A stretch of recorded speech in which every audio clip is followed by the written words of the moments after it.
In addition to the excellent career mode, there's other good things to talk about with F1 2011, like the awesome menus, although they're not quite as awesome as Dirt 3's.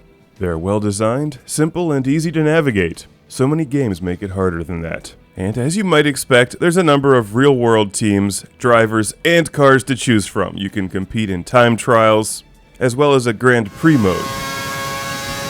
We're watching a time trial here, which is ideal for learning tracks that you may not be familiar with before you tackle them against other drivers. This is the Melbourne track for all you Australians out there. What I didn't record earlier is the part where I ran right through a kangaroo. There was nothing left afterwards. What a mess.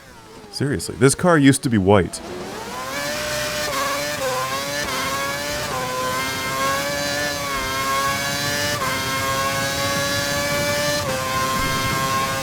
Damn it, running over kangaroos slows you down. You'd think that would give you a power-up or something. Let's move on to the Grand Prix mode, where I will drive as somebody other than Lord Carnage. Will they be as good? In the Grand Prix mode, you choose a track, set the weather conditions, and jump right into a race weekend. You can adjust all of the settings, the length of the race, the AI difficulty. You can add damage, so your cars practically explode when you run into things. And for newcomers, this is probably the best place to get started with the racing, as you can make them short, fast, relatively easy, and get up to speed with the style of gameplay and the handling. And then when you increase the difficulty and add damage, you don't have to worry about blowing your entire season with one crash.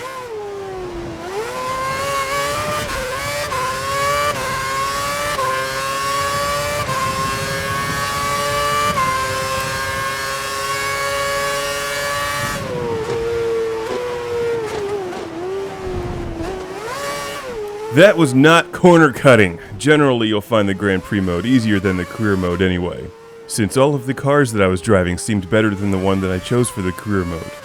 Why is that? Why can't I just drive an El Camino in this game? Someone put a front wing on an El Camino, a jet engine, and a bunch of buttons on the steering wheel that control things like the stereo, and let me race the El Camino in F1 2012. Yeah, better yet, add Bigfoot.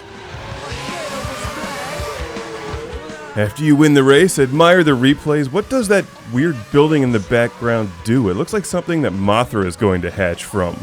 Now that would make racing more interesting, driving against Mothra's wind attack. After lavishing this game with non-stop praise because the single-player modes are excellent, I checked out multiplayer, which at least on the PlayStation 3 version, was a bit clumsy.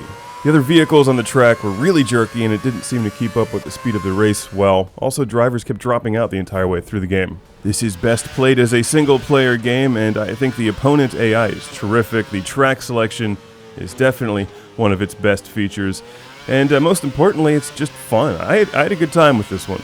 I increased the difficulty and turned the damage on for this race, and even though I'm in the lead, let's see how long I can go without breaking something. It's F1 2011, and I will be expecting El Camino's Bigfoot and Mothra in the next one. We've lost the front wing.